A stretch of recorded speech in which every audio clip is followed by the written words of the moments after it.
يا أبو العباس أخذ بالتنازل الضمني أكثر بعد. حسن.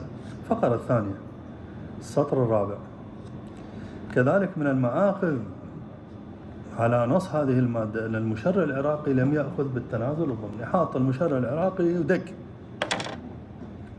يا أبو العباس أخذ بالتنازل الضمني أكثر بعد من هالقسم. فإحنا ما نعرف حتى هلا، بس أقول لك والعباس إنه يابا المشرع العراقي أخذ بالتنازل الضمني. شلون ما أخذ بالتنازل الضمني؟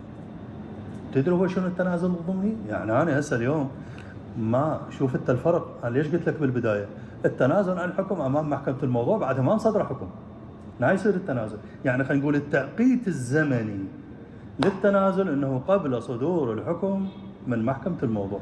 صدر الحكم ما تنازل ثاني. متى هنا تجي مرحله التنازل الضمني؟ انا مثلا شو اسوي؟ اريد اتنازل عن الحكم الذي صدر ما اطعن به، شو اسوي؟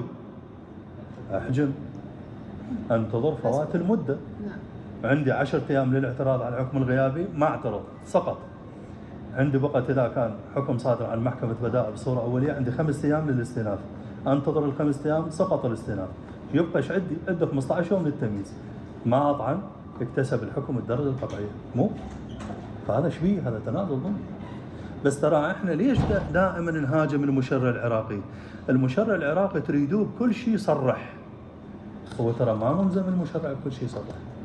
اكو مؤديات تتعلق بالقواعد العامه، وكل شيء متعلق بالقواعد العامه المشرع شبيه ما يجي يركز عليه بالتفاصيل.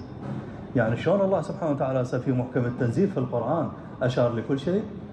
الامور العامه، بس التفاصيل مو شغله بالتفاصيل. اكو مؤديات عامه هي التي تحكم.